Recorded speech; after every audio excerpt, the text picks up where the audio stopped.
Folks, it'll be about 2 more minutes before we start. Once again, we thank you for your patience. I assure you the program will be worth the wait.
I'd like to welcome everybody to today's webinar. I am Alan Jay, Director of Outreach and Development here at the Zionist Organization of America.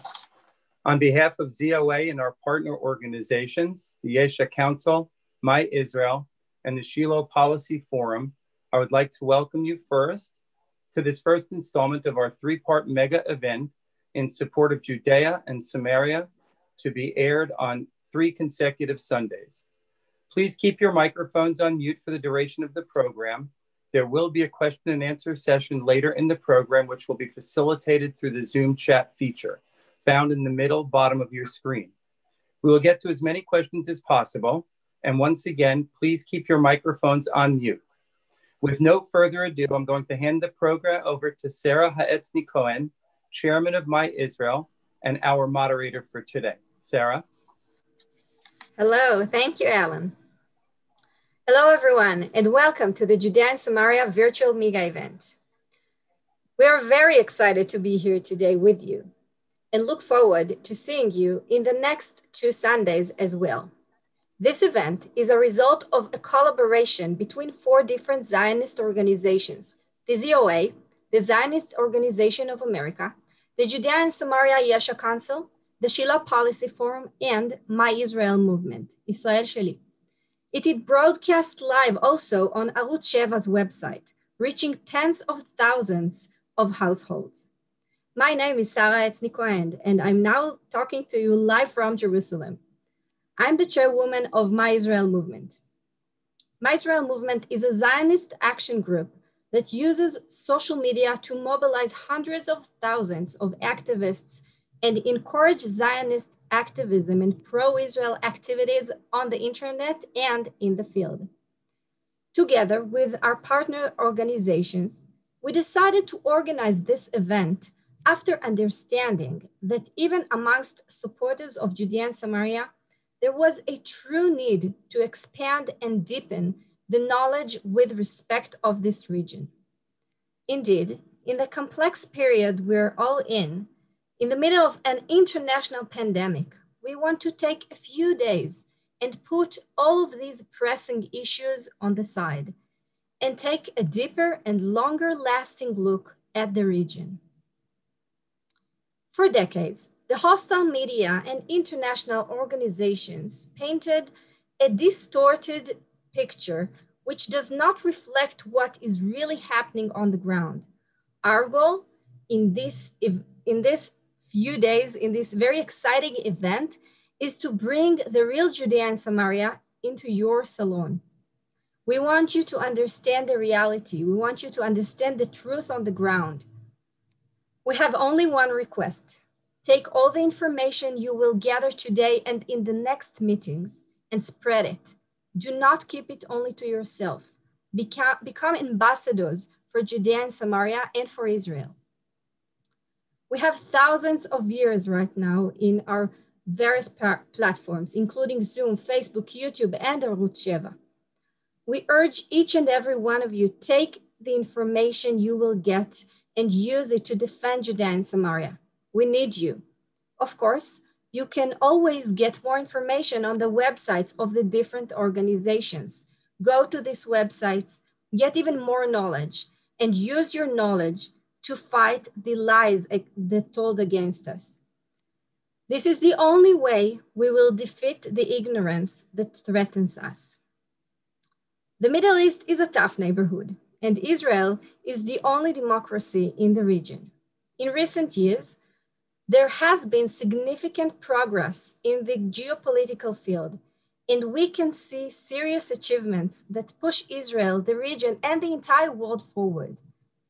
All this would not have happened without our great friend, the United States, and without you, our friends, our family from all around the world. But these achievements are not enough. We want to keep moving forward. Of course, we cannot ignore regional and local trends. We need to take into account the ongoing challenges coming from reality on the ground in Judea and Samaria, and of course in border Israel.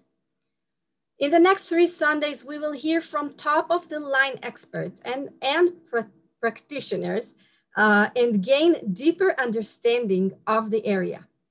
We will do this from a perspective that recognizes our historical roots, our legal rights, and the fact that this land is the land of the Jewish people. Today, on the first of the 3 Sundays, we will deal with the economic situation on the ground and various aspects of what is called economic peace. We will focus on building bridges through cooperation rather than walls of separation.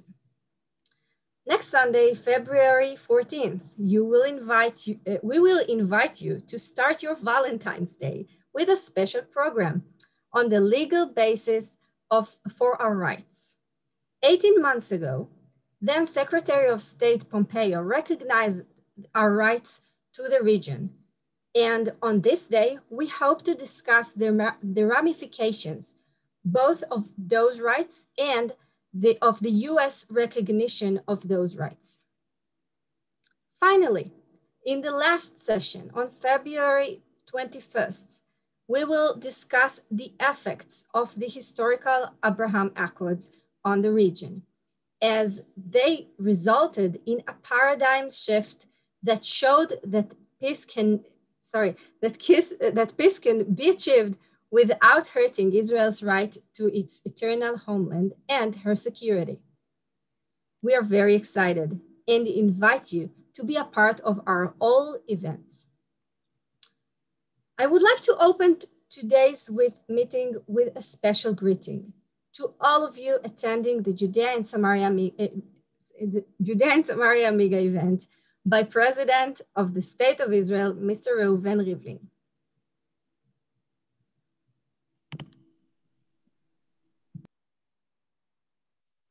יקיריי, ההתיישבות ביהודה ושומרון התבססה בימיה הראשונים על תמיכה הדוקה של תנועת העבודה, ולימים היא קיבלה חיזוק ועוצמה במאמציו של מנחם בגין להקים עוד ועוד אלוני מורה. כיום, ממרחק הזמן, ועם השינויים המשמעותיים ביחסי הכוחות במזרח התיכון, כן, והסכמי השלום שנרקמים באזורנו, יש קונצנזוס רחב בציבור הישראלי על רוב רובם של היישובים, והמציאות מלמדת שההסכמה הזאת הולכת וגדלה. וכמי שקשובים לחשי הזמן ולשינויים בזירה הבינלאומית, עלינו לפעול בכל הכוח על מנת לקדם את הפריחה הכלכלית באזור כולו. שיתופי פעולה כלכליים יאפשרו לנו יותר ויותר מקומות עבודה לכל תושבי האזור, יהודים וערבים. היום, השקעה ביהודה ושומרון היא הזדמנות אדירה למי שרואה למרחק. המציאות הפוליטית תביא, כך אני מקווה, לפיתוחה של כלכלה באזורי תעשייה משותפים, כלכלה שתהיה לטובת התושבים כולם. פיתוח התעשייה יכול להיות הן בסיוע התעשייה המסורתית והן בקידום יוזמות הייטק, פיתוח סביבתי ועוד. רק מתוך חיים יחד ובגובה העיניים ייבנה אמון בין אנשים. שלום נבנה בין אנשים, לא בתרקליני הדיפלומטים, אלא במפעל, בעבודה המשותפת, שכן מכאן רק השמיים הם הגבול. לאורך השנים הבעתי את עמדתי הברורה כי מדינת ישראל חייבת להיות מדינה יהודית ודמוקרטית. בכל שטח שבו נכיל את ריבונותנו, עלינו לתת זכויות וגם חובות לכלל הדרים בארץ. שכן לא נגזר עלינו לחיות יחד. נועדנו לחיות יחד, גם אם יש בינינו כאלה שלא כל כך אוהבים אחד את השני. יש למתיישבים חלום גדול, וכדי שהחלום יתגשם, על ראשי ההתיישבות לפעול להעמקת החיים יחד, לבנות קשרים של אמון לדורות הבאים, שהרי בני איש אחד אנחנו, כולנו בניו של אברהם. אברהם אבינו, האב של שנינו. זה הזמן, זו השעה, ואם לא עכשיו, אימתי. אז היו ברוכים וחזקים.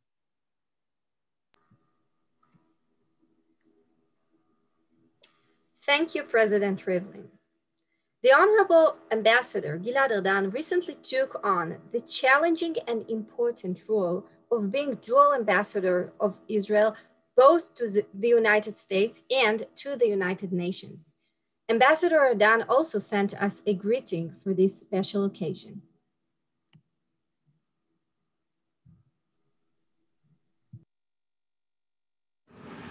Shalom, everyone.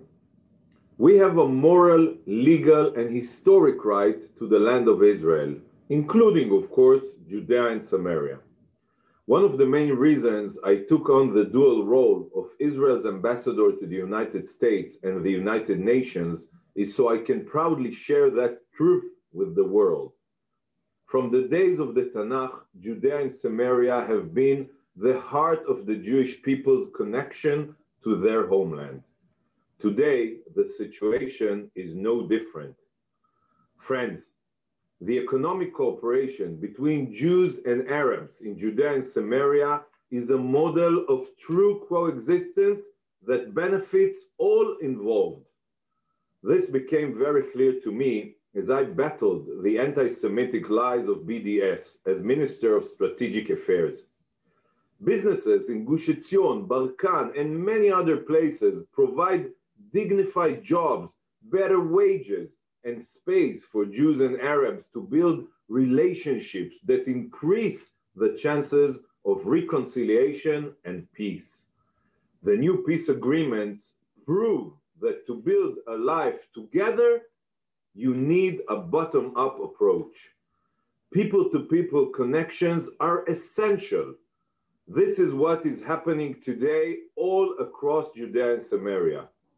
As ambassador, I will continue to support our communities in Judea and Samaria, and I will work to strengthen their economic activity, not only because it is our right, but because I believe that it increases the chances for peace. Friends, we have to continue sharing the truth about Israel. That is why events like this are so important. I wish you a successful event and thank you from the bottom of my heart.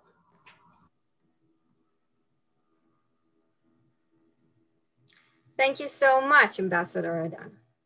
Mr. Morton Klein is the president of the ZO, the Zionist Organization of America. It is difficult to describe in words the contribution of the organization, the ZO, and of course, of Mort himself to the prosperity and security of the State of Israel. Over the years, the State of Israel has always known that it has a warm and loving organization overseas. The thousands of members of the ZOA get up in the morning thinking of Israel and go to sleep thinking of Israel. We feel your support and we are stronger thanks to it. I would like to invite you to hear a few words from Mr. Morton Klein, the president of the ZOA, Zionist Organization of America.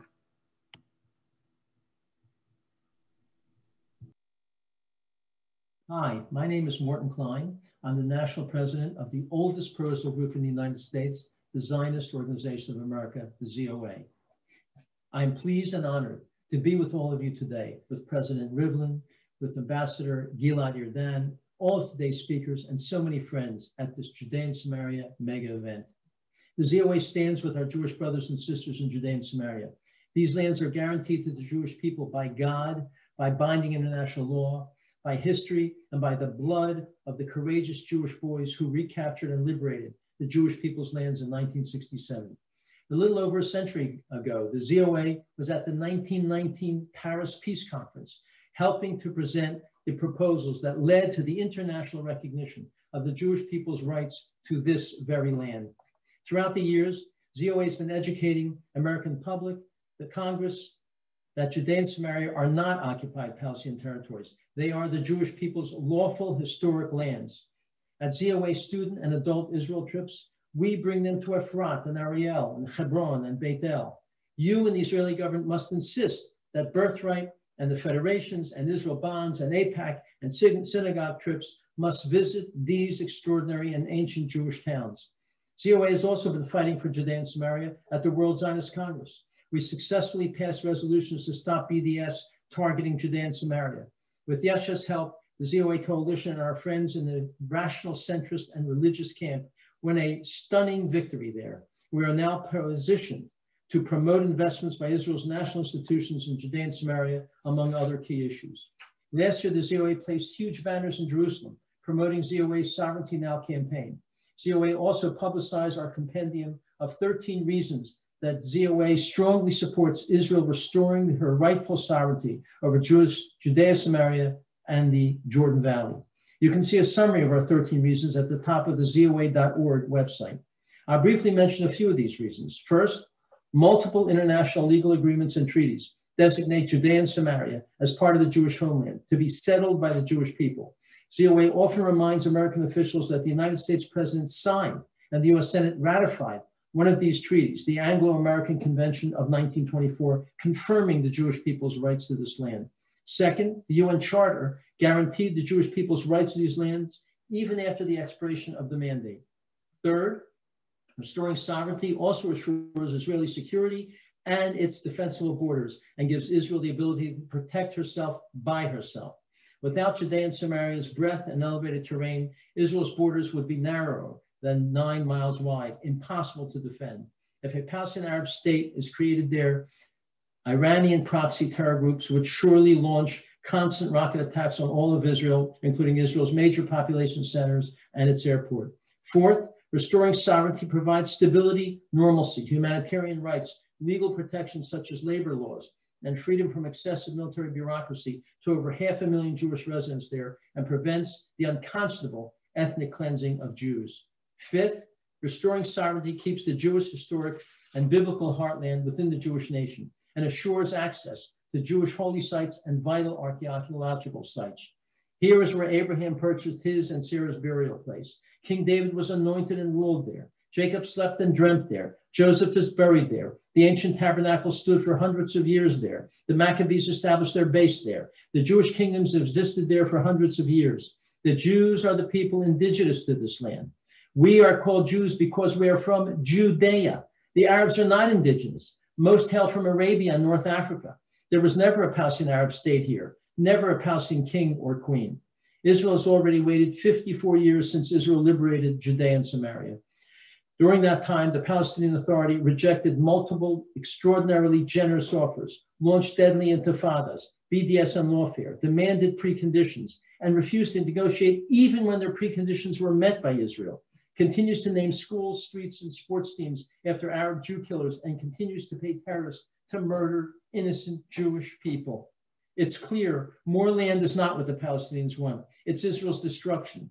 Israel must insist that these belligerent anti-peace Palestinian actions end, or peace will remain impossible. Restoring Israel's lawful, internationally guaranteed sovereign rights is not a unilateral act. It is long overdue justice.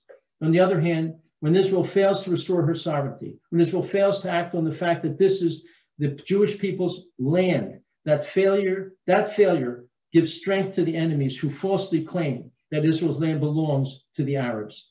Tens of thousands of Jews and more are making Aliyah now in the wake of enormous increase in worldwide anti-Semitism.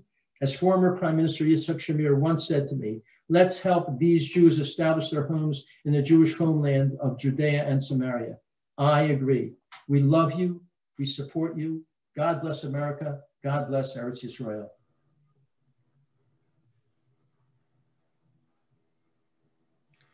Thank you, Mr. Morton Klein.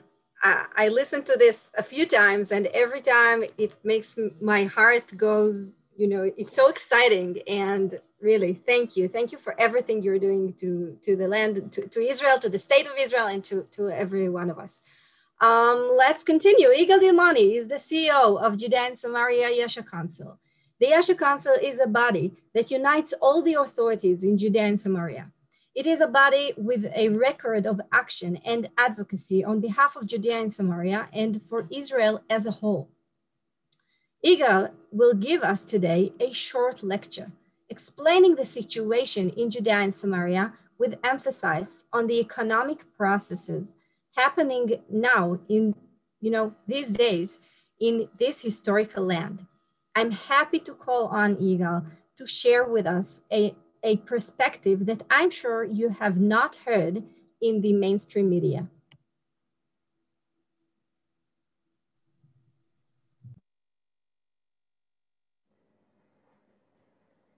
Thank you, Sarah, and thank you all that you are here to hear about Yehuda and Shomron, Judea and Samaria. And I want also say thank you to our partners in the ZOA, in My Israel, in the Shiloh Policy Forum, all the people that help us to arrange this big virtual event of Judea and Samaria. Let's begin. In Judea and Samaria, we have 24 activity local authority, municipality, city, and regional council. The Yesha Council is the umbrella organization for this authority. We take care of their shared interests. We take care of this land, which is so important to the Jewish history, to the Jewish nation. Today, 476,000 Israelis live in this area in Judea and Samaria and the Jordan Valley. 53 years ago, no Israeli lived here at all. And today there are almost 500,000. It's a miracle.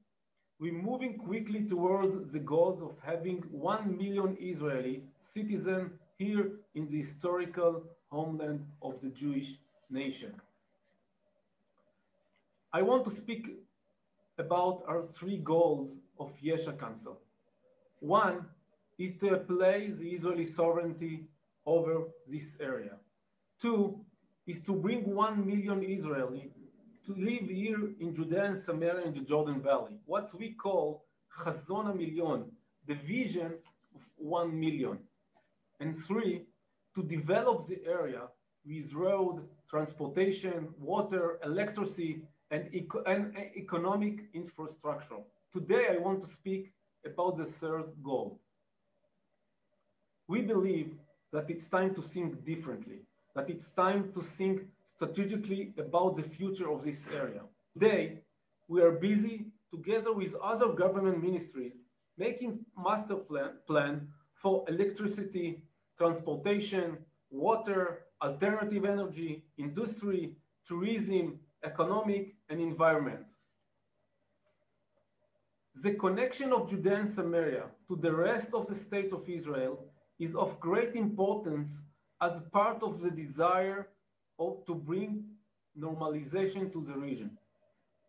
When I worry about the construction of a new road so that there won't be accident, it is not a road that will be just for me or other Jewish, but rather it will be for Arabs and all the people that live at this area as well.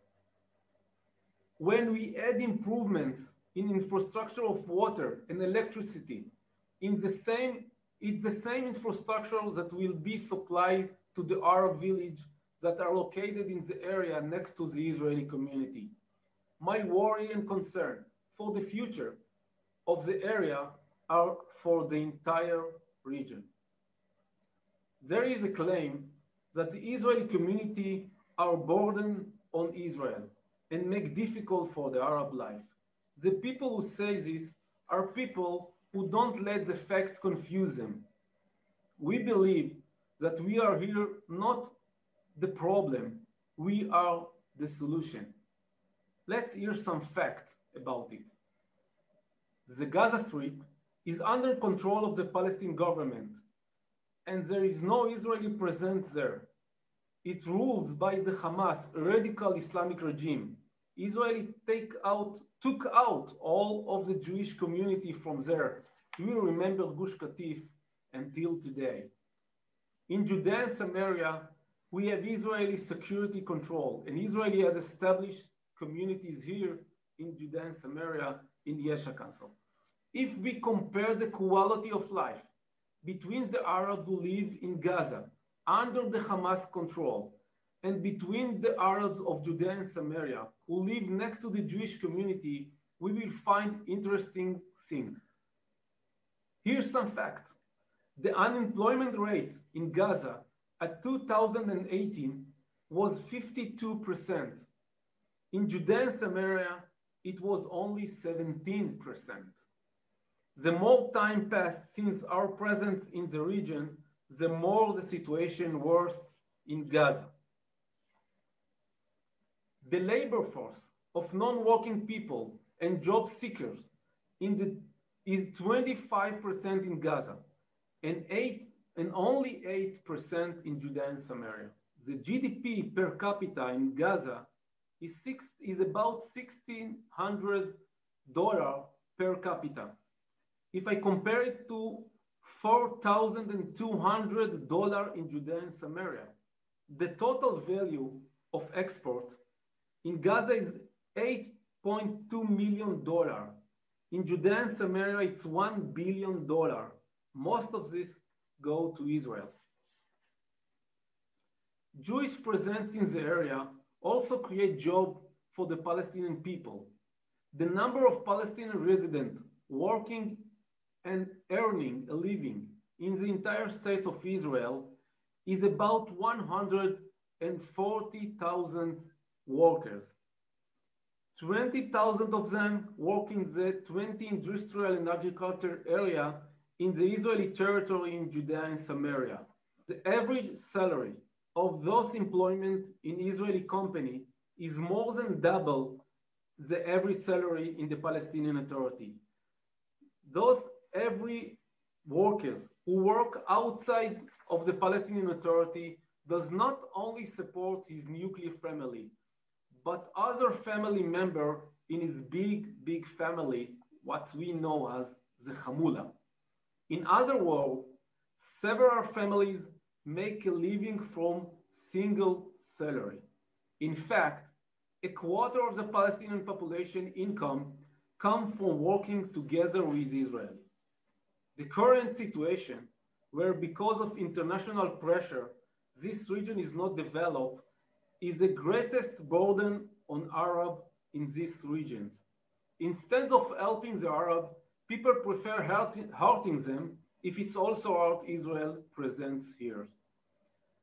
This is what the BDS movement tried to do when they say don't buy products from the agriculture and the factories in Judea and Samaria, while those factories support the entire population and bring salary for Jewish and Arab together.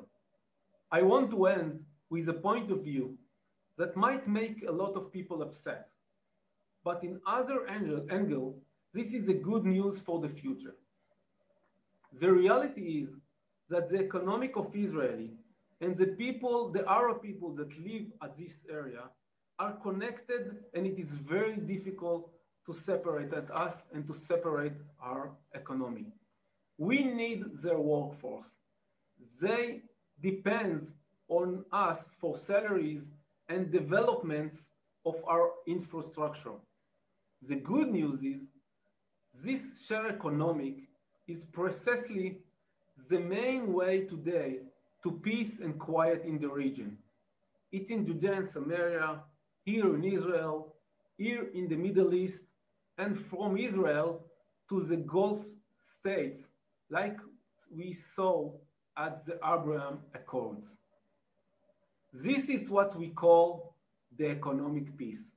And this is what we do here at Judea and Samaria. Thank you all for your listening and enjoy the rest of the event. Thank you.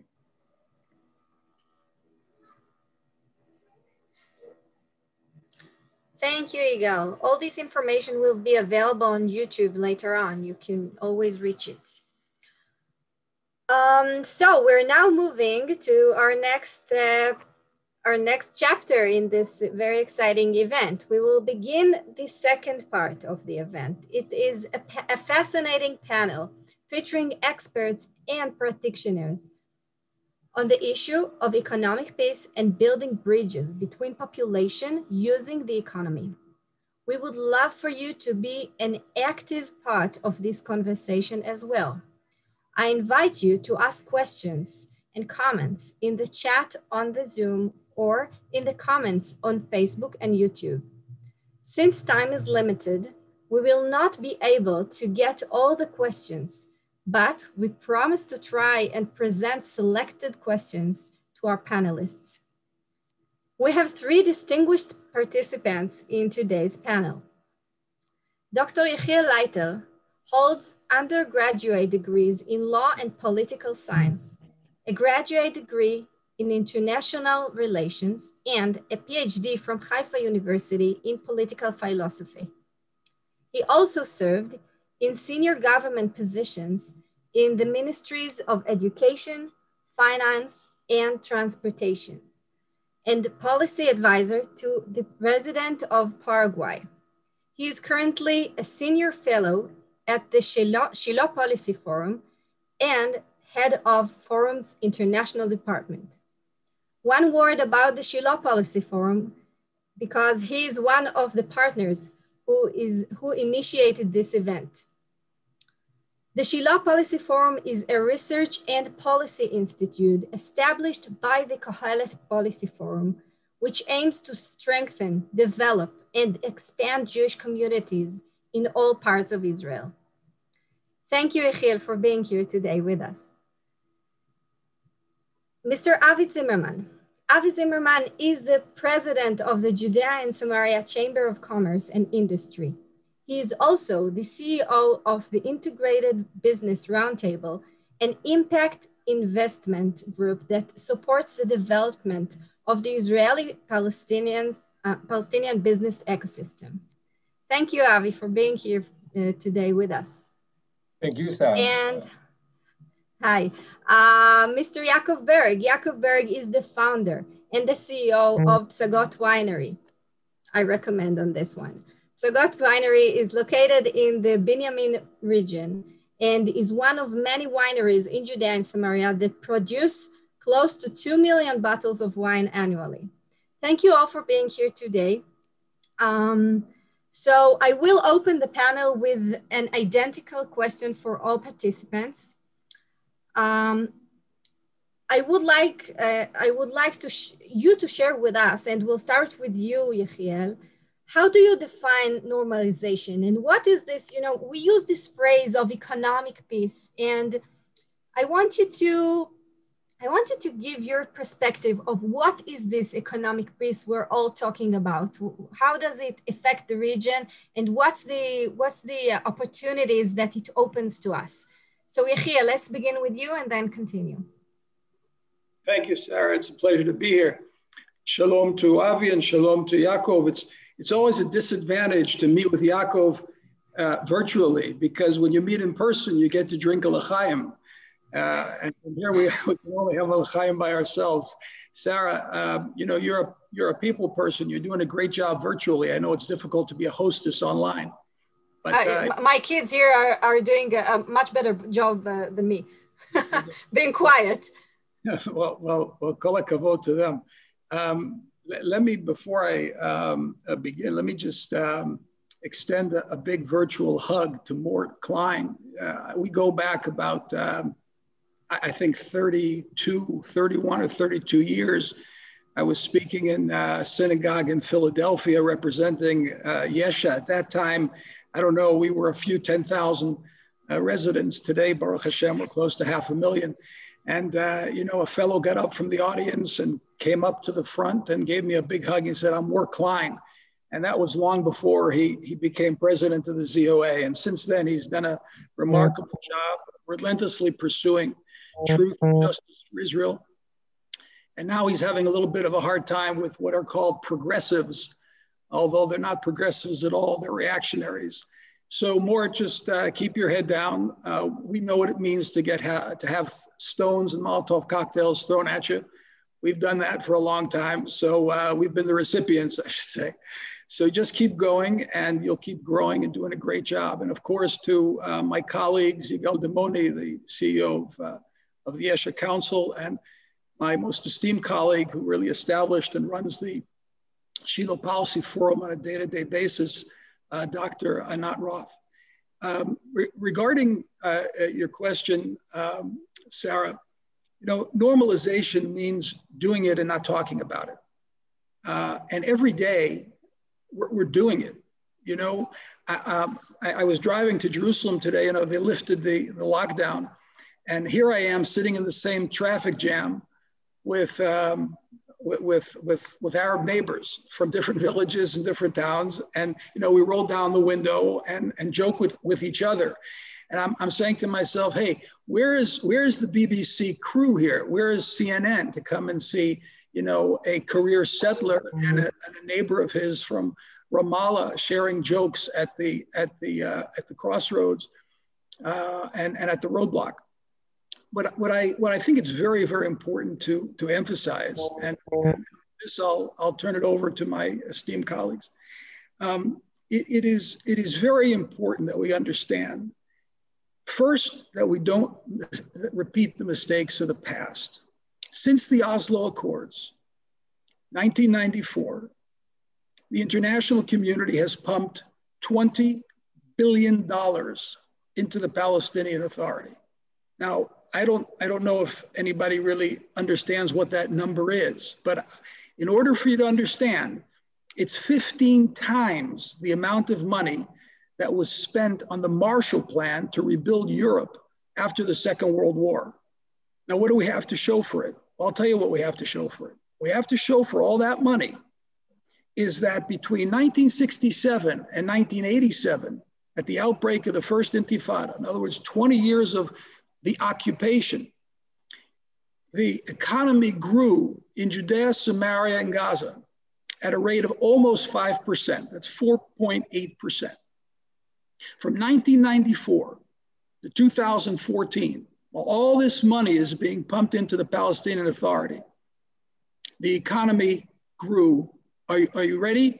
0.1%, which means, in fact, that it contracted. That means that the quality of life under the Palestinian Authority contracted.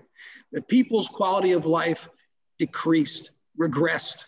So the first thing we have to understand is, particularly now as Biden came into office and we're looking at a repeat, if not worse than the Obama years, don't repeat the mistakes of the past. You're not going to create economic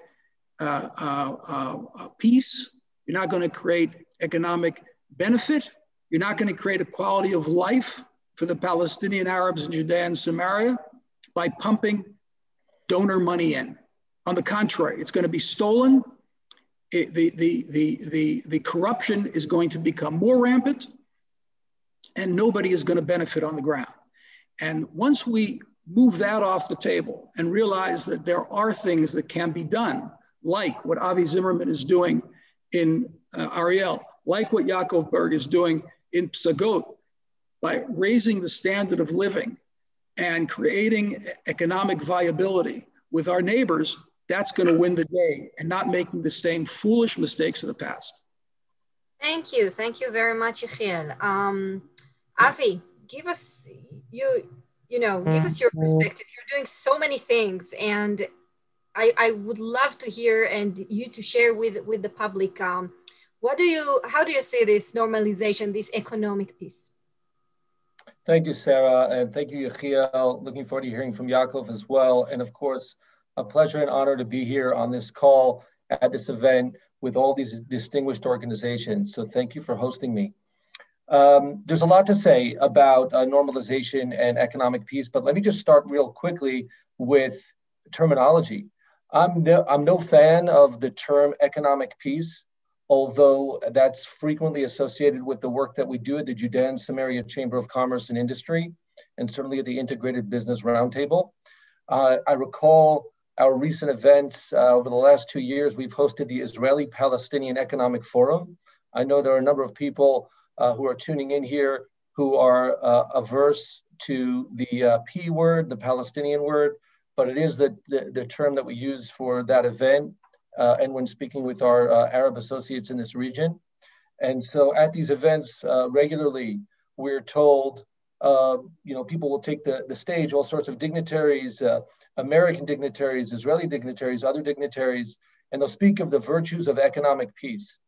And I quickly take the podium and request that we speak not of economic peace, only because the word peace has become so toxic for such an extended period of time, because ultimately we all think of something else when we use the word peace. For the most part, the term peace has been associated with the two-state solution. And so let's, in my humble opinion, I actually like the term normalization, but it has its limitations. Its advantages, and I understand that not today's event will focus on this, but in 2 weeks, you'll be focusing on the Abraham Accords. And there, indeed, this concept of a warm peace or normalization is a term that's used. And really, just let's be normal. Let's do business with one another like everybody else on planet Earth is doing regularly on a daily basis. Yechiel just spoke to this now. President Rivlin said this earlier. Just do business, and everyone's going to benefit from it. Yigal spoke about, again, the virtues of income, GDP. It's so obvious to us that's how we live our lives. Why can't we do the same thing in Judea and Samaria? I think the limitation of the term normalization is also because it sounds so normal. It's clearly not a given. This is an uphill battle because there are so many that are opposing the normalization between Israelis and Arabs. But once we can get to that point, it should not plateau. Normalization seems normal. It seems run-of-the-mill. It seems simple. It is uphill. It's not simple. But even at that point, there are more things that can be done. I personally recommend that we don't remain complacent with what's already been accomplished, and amazing things have been accomplished. The fact that Israelis are employing Arabs right, left, and center on both sides of the Green Line. We're going to hear from Yaakov Berg in a minute, who himself employs Palestinians.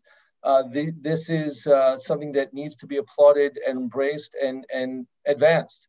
But we don't have to stop there. Indeed, President Rivlin spoke about the possibilities of innovation, of technology.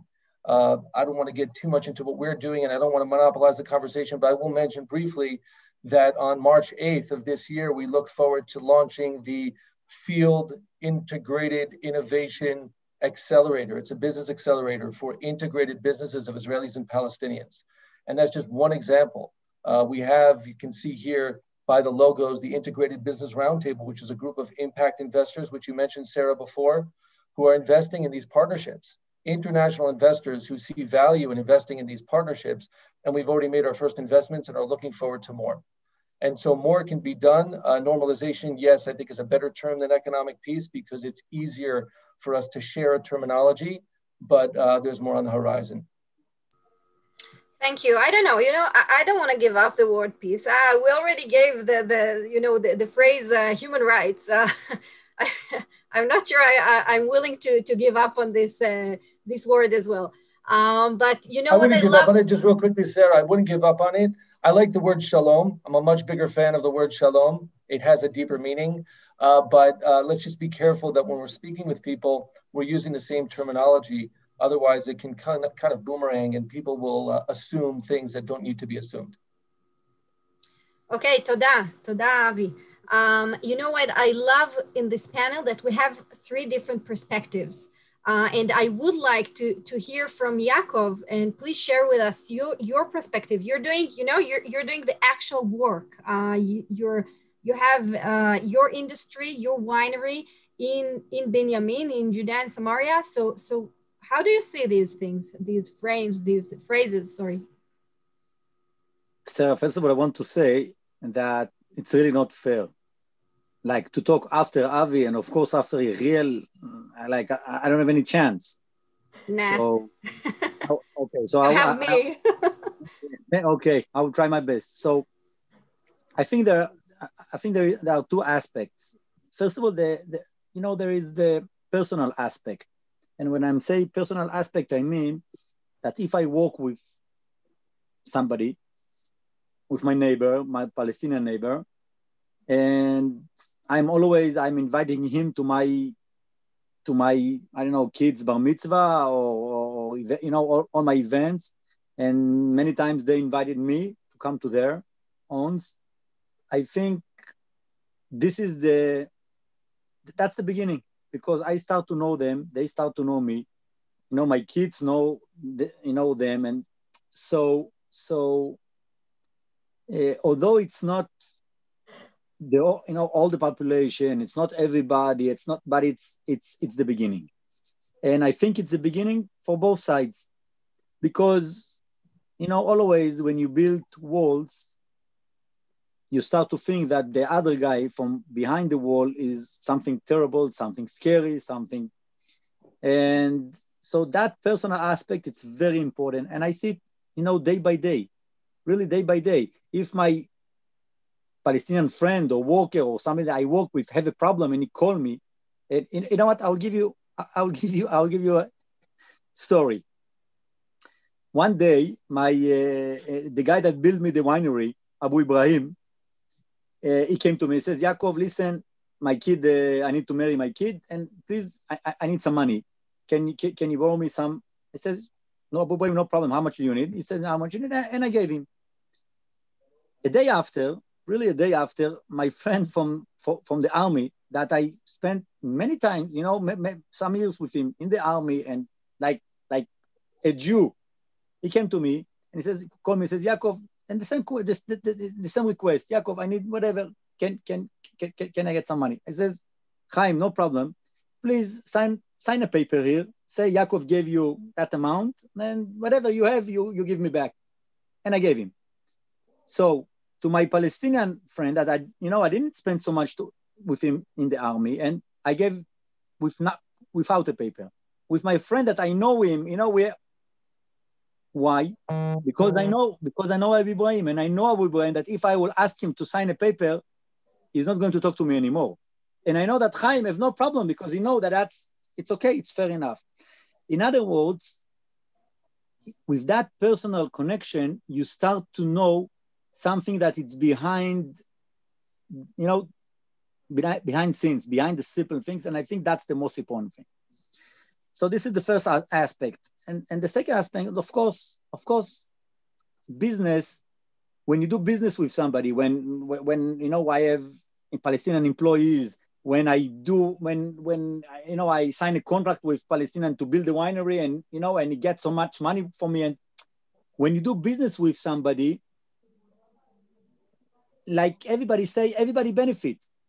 They have a motivation, they have motive to know me, to do something with me. So I think there is cannot be doubt that this is the real, when we talk, you know, when you say the word peace, this is peace. Because to say, let's build a wall, let's divide, I don't want to see you. And I mean, the end is going to be that I'm going to hit him, he's going to hit me, and that's it. So if we believe, if we talk, if we say peace, if we believe that we have supposed to be a future together, it's only by doing business together. Because I believe that only that way can really bring us one day, it's not going to be tomorrow, but one day to the understanding, and especially to the Palestinian understanding, that they benefit, they have a lot to lose if we are not going to be here. So Yaakov, let me continue with you, you know, because at the end of the day, we're going through, you know, this tension between Israelis and Palestinians, and paradise is you know, is far away from here. And what obstacles, what challenges are there in the path that to this normalization, to this economic peace? Could you share with us from your experience, what challenges are on your way, our way? Yeah. First of all, I'm sorry to say, Sarah, I disagree. I think paradise almost here. Okay. You're welcome to come and take a look. Of course, you have a winery. Okay. No, not just, no, seriously. You know, people that come aboard and, you know, they came with the same, they assume that it's going to look terrible. We are, you know, we're suffering, it's terrible. And I don't think that's the reality. I think the reality that we are almost in heaven. And I don't like to complain. We have only few little things to accomplish. But however,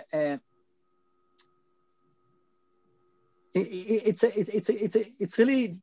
a great and difficult question. I think both sides, and you know what? I don't like to talk about the Palestinian side because I know I cannot control on the Palestinian side. I like to talk about our side. I think we, the Jewish people, the Jewish government, I really think we can do more. We must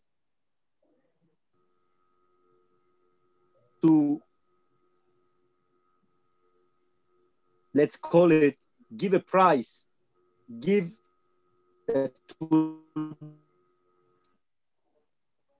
and to give them good reasons to do it. And I think we can do much more. We have a whole plan how to do it, but it must to be clear. And I think President Trump was the first one that put it on table, saying, because it came from business, he's saying, if you do that, you get. If you don't do it, tomorrow morning, you get less. And I think when like I say, I can give you a lot of examples what can be done, and a lot can be done on field, not just. Okay, Avi, I'm moving forward to you. I really would love, like, you're doing so many things, and you touch so many people and so many, different professionals. What obstacles are there in your way in this path of normalization? Yeah, there are quite a number of obstacles. I'll try to make it simple. I know we have limited time, so I'll make it brief. I do agree, by the way, with Yaakov that for Israelis living in Yehuda v'Shomron, Judea and Samaria, for the most part, yes, we're almost there. There's really the lifestyle, the quality of life, the ability to be part of Israel and to be living in this region at the same time. It's nothing short of prophetic realization of prophecy. However, our neighbors are not experiencing the same bliss. And those neighbors, some of the challenges that Yaakov just alluded to, a lot of them have to do with policy, but policy on a deeper level, because policy cannot accommodate a different population when policy has previously, as Yechiel mentioned before, instated the Palestinian Authority, meaning if the Palestinians can't find what they're looking for with the Palestinian Authority, and they in turn look to Israel or Israelis to provide what they're lacking, until Israel will assume responsibility for that request of support, we're going to constantly be stuck. And our associates, our Palestinian associates at the Judea and Samaria Chamber of Commerce and Industry are constantly caught in this very, very challenging situation. I'll give the quick example of my co-founder of the chamber, Ashraf Jabari of Hebron, who has bravely and boldly stood up for the value proposition of working with all Israelis, including the so-called settler community. And yet, he certainly is not going to get the backing of the Palestinian Authority, but he does not, certainly not sufficiently, get the backing of the Israeli government either. Now I understand he's not an Israeli taxpayer, but he is literally putting his life on the line to forge these partnerships between Israelis and Palestinians. And he has very little to show for it from an Israeli support system. It is indeed the civil administration which is responsible for the coordination between the Israeli and Palestinian populations. And, it's difficult. There's just politics and a system that's not equipped to deal with this.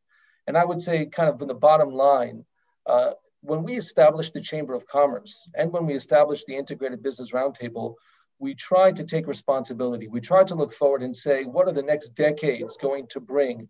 What is the pathway? What vehicles need to be developed to bring prosperity to this region for all populations? And in order to create that prosperity, we need those vehicles, but those vehicles have to be complemented by government. I'll give one quick example, by the way, which just might be some light at the end of the tunnel. I've heard some of the concerns about and maybe it's just because I'm confused between what's been said and what I'm seeing popping up here in the Q&A and in the chat, but there are concerns about the Biden administration. What's that going to look like? And it's a really, good question. At the same time, I don't know how many people are aware, but there's a new piece of legislation that passed at the end of 2020 called the Middle East Partnership Fund Act, which provides $50 million per year for partnerships between Israelis and Palestinians, partially through USAID and partially through the Development Finance Corporation. Indeed, our friends at the U.S. Israel Education Association were instrumental in seeing to it that Israelis and Palestinians alike living in this region can be part of that, can benefit from that package. That doesn't mean that, again, we're using the term peace or that it means one thing or another. It does mean that there are governments, sometimes not our own, that are looking to support these business partnerships, and there are new opportunities here. So yes, lots of policy challenges here, but hopefully as one government and one policymaker moves forward, the rest of the puzzle will start with a certain degree of dynamism moving forward as well. Toda, Avi. I'm moving to you, Yechiel, and this is my last question that I'm going to ask, and then we'll take a few questions from the audience. So one of the things you do at the Shiloh Policy Forum is that you're a member of the team that builds a plan for the economic development of Judea and Samaria. This plan includes both Palestinians and Israelis, and you're saying it can be promoted even in the absence of a political solution to the conflict. Could you take us to this? It's very interesting. I'm curious to hear, and I'm sure our audience also curious to hear about it. Do it short, but give us a glimpse to this plan. Short is within 90 minutes, 120. What is short? Yeah. I'll tell you, Sarah, the first big positive takeaway from this panel is that I know if I need a loan from Yaakov, I've got to come with Abraham. Okay, so we did something. That's certainly coexistence at its best. No, but seriously. I'm just going to ask, you think it's realistic to, just to skip the political solution to the conflict? No, the only thing that's realistic is skipping the political solution. That's the only thing that's realistic. This comes back to the little ping pong that you had with Avi previously between normalization and peace. It's the difference between formal peace and functional peace. I think what Avi meant by by not really liking peace so much and preferring normalization is that he meant a functional peace. And I think that's what you meant as well. White House lawn ceremonies with everybody stroking everybody else has gotten us nowhere. They're insignificant. You don't make formal peace with a kleptocracy who spent an entire lifetime focusing on terror and justifying terror. That's irrelevant. But the people on the ground who want their kids to go to school and go to college and be able to put bread on the table and have a better life, those are the people that you make functional peace with. So the only way actually that we can move forward with a practical peace is by going over the heads or under the heads of the political echelons and doing it with the masses of people. And it's important here to take note of a few numbers. At the present time, you have about 150,000 Palestinian Arab laborers in the Israeli economy, about 110, 115 inside the Green Line, and about 30,000 in the Jewish communities in Judea and Samaria. Now that represents 20% of the Palestinian Arab labor force, okay? Now think about this. If we, by the way, that 20% represents 40% of the income in the Palestinian Authority. That's a huge 20%. But think about these numbers for a minute. If we implement the plan that we're working on, which calls for an extension of existing industrial zones and the building of 7 new industrial zones, okay, we could expand, we could provide employment opportunities for another 20% of the Palestinian labor force. For another 150,000, that's about 60,000, 70,000 in existing industrial zones with their expansion, and 90,000 with new industrial zones. That means another 20%. Now, Sarah, another 20% of the Palestinian labor force is exactly their unemployment rate in Judea and Samaria. So if we provide another 150, another 160,000 jobs, we've eliminated unemployment in Judea and Samaria. Now, in the Gaza Strip, because it was so important for Israel to unilaterally withdraw for the benefit of humanity. So we did so much good for humanity that now, in 20 years, the estimate is that the Gaza Strip will not be fit for human habitation. That's a Palestinian estimate, okay, of critics of the Hamas government, where 53% are unemployed, where youth unemployment is over 60%, and where there is no food security for about 50% of the population. Great job we did by unilaterally withdrawing. So what we have the ability to do, because we are in 60%, 61% of Judea and Samarian area C, by providing these industrial zones where we have the authority, instead of putting money into the kleptocracy in areas A and B, where the money is just going to go down the drain into pockets and into Swiss bank accounts, in our industrial zones, we're going to benefit both Israel and the Palestinian Arab population, because a high-tech society needs a mid-tech and low-tech to back it up. You can't maintain a high-tech society without mid-tech and low-tech alongside of it. The factories in Judea and Samaria that provide the massive amount of jobs will provide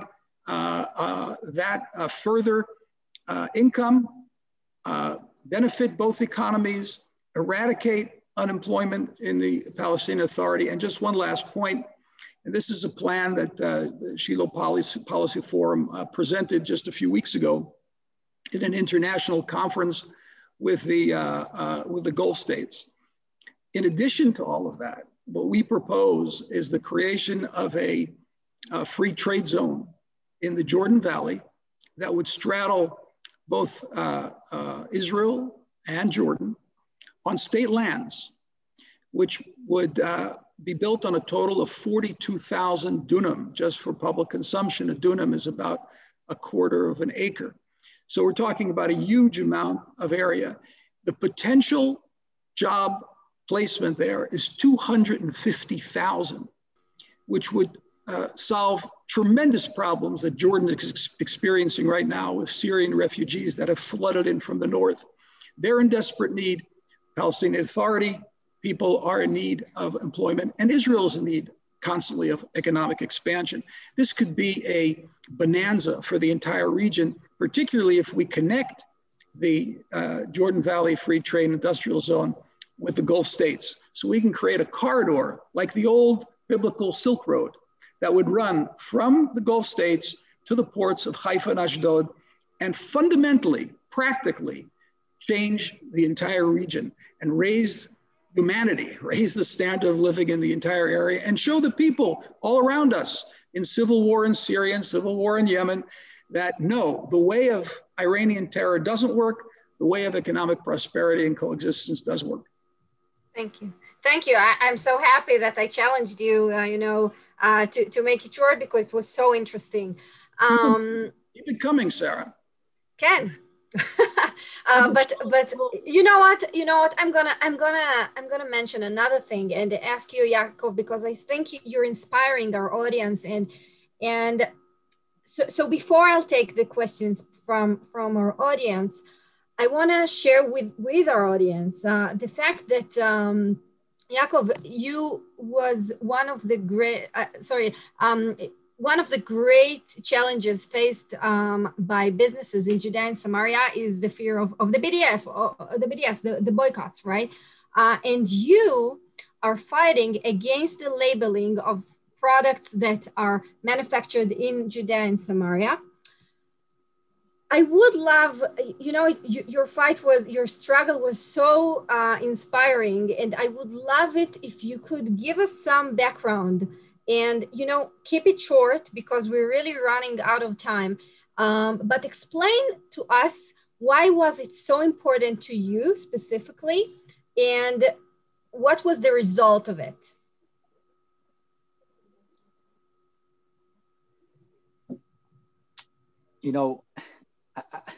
I born in Russia. Nobody is perfect. And I came to Israel when I was 3 years old. Voila. And I remember first time when I was driving with my father, and some of our neighbors, the Palestinian neighbors, Arab neighbors, throw stone on us. And I remember my father stopped the car and ran after the guy. And of course, he catch him, and we take him and bring him to the police. And he says, "Listen, Yaakov, I came from Russia. And my father had a black belt in karate because his father told him that nobody is going to beat him because he's a Jew. But he get a lot of, it wasn't the reality. He says, when we are here in Israel, nobody is going to throw stone on me, and I remember for years, every time, we've been waiting for work, my father was running after them.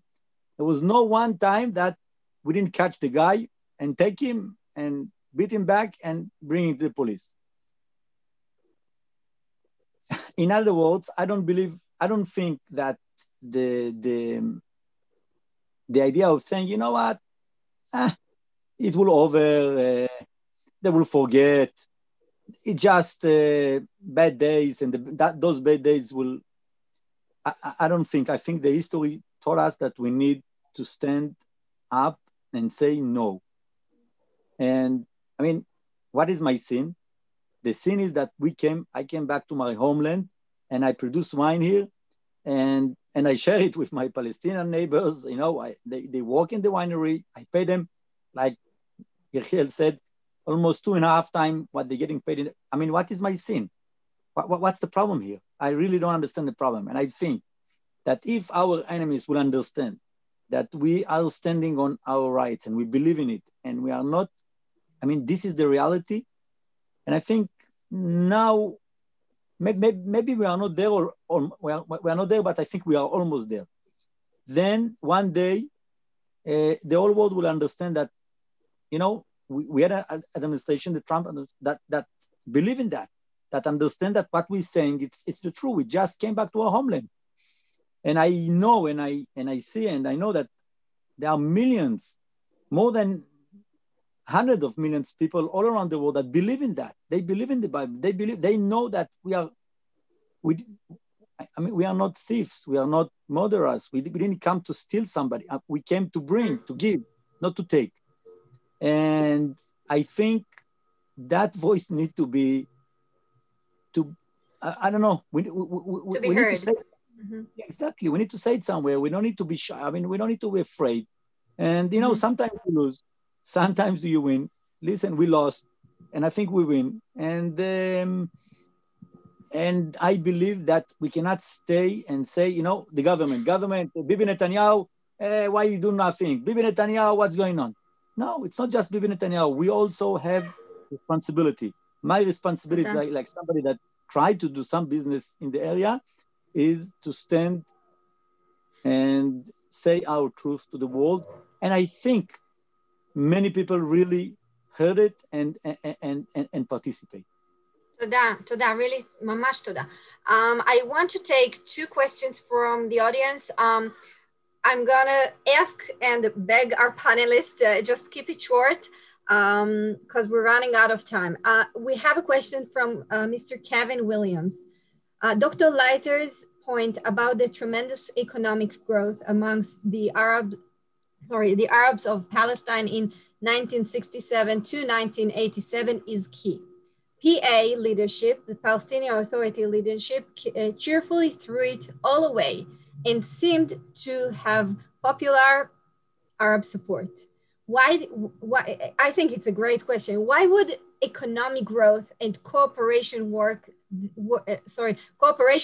this time? So what's difference from the past? Yechiel, you want to try and challenge and answer this? Well, history is not stagnant. You know, a few things have happened since 1987. You know, we've tried. We've recognized the PLO. We brought their leadership here from Tunis and from Lebanon, and they turned it into a terror-based kleptocracy. The people here also have gone through many difficulties. You know, during the first Intifada, there were many Palestinian Arabs killed by their neighbors. The second Intifada, where we had to respond finally for the wanton murder of Jews, took a toll on the Palestinian Arabs. I mean, you know, they've had enough of this.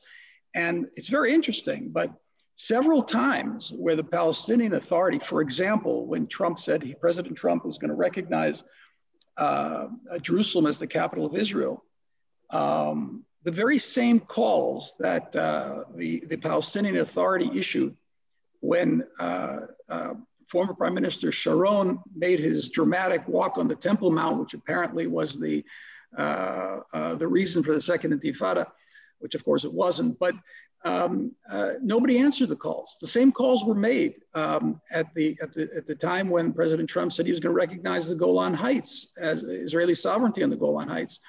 And nobody left their homes. You had a few scattered teenagers that were throwing stones in some remote places, but there was no public uprising. And there's no public uprising because time has passed. And they realized that their neighboring countries, I mean, look, the GDP per capita in Judea and Samaria is larger than it is in Egypt.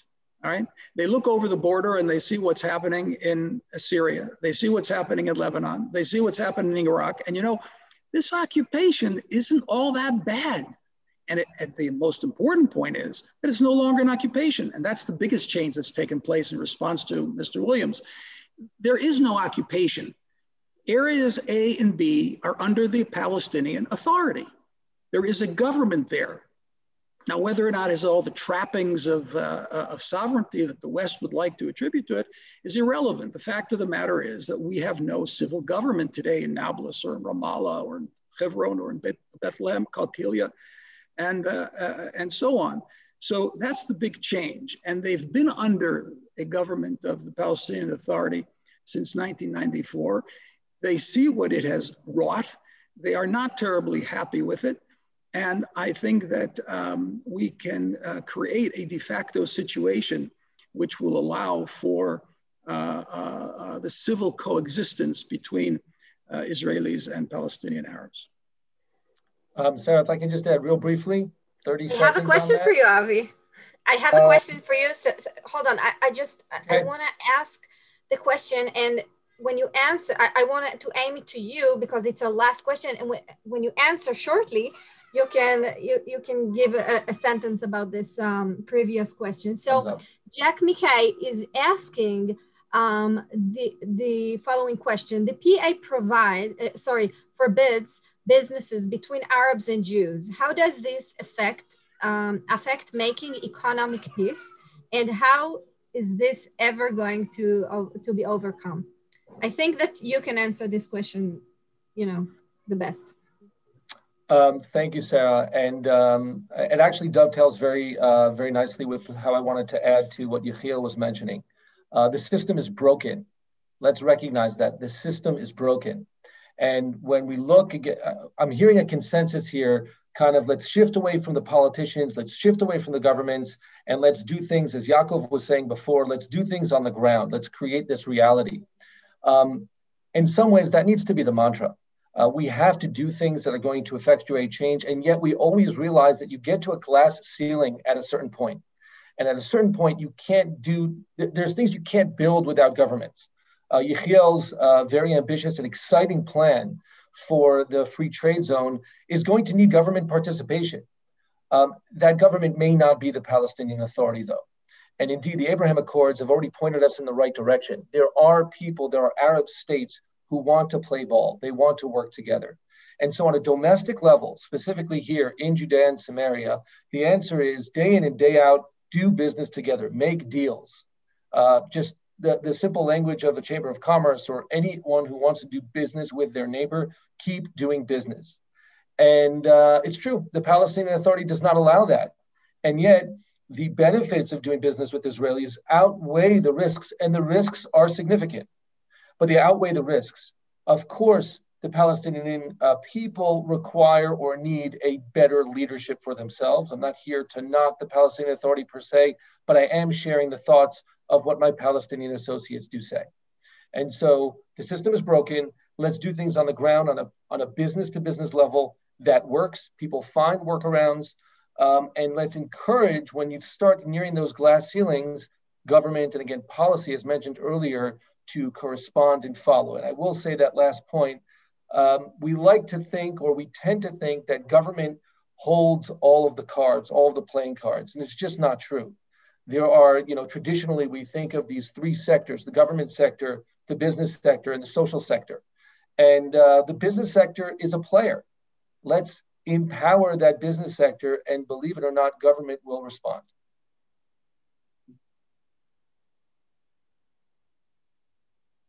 Toda. We're going to finish this session, and I want to thank you personally.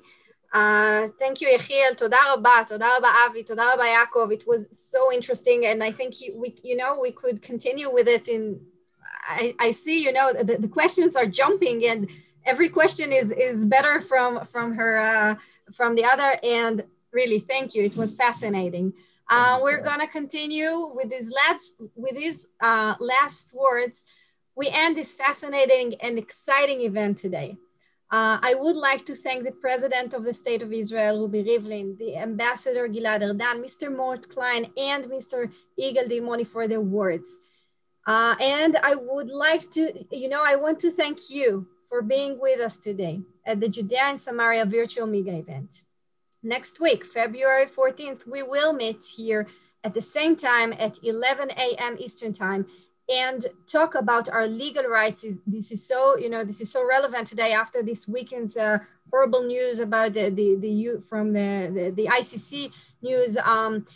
So we're going to talk about it. We're going to talk and open about the legal rights to Judea and Samaria and the ramifications of Pompeo's recognition to those rights. I invite everyone here to be a part of this event in the next 2 weeks. Registration on the link you can find here on the chat on Facebook on the Facebook pages of each organization or partner in this event.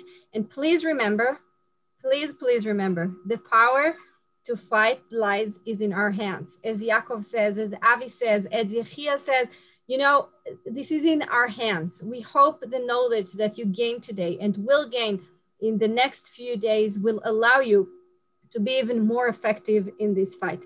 תודה רבה לכולם.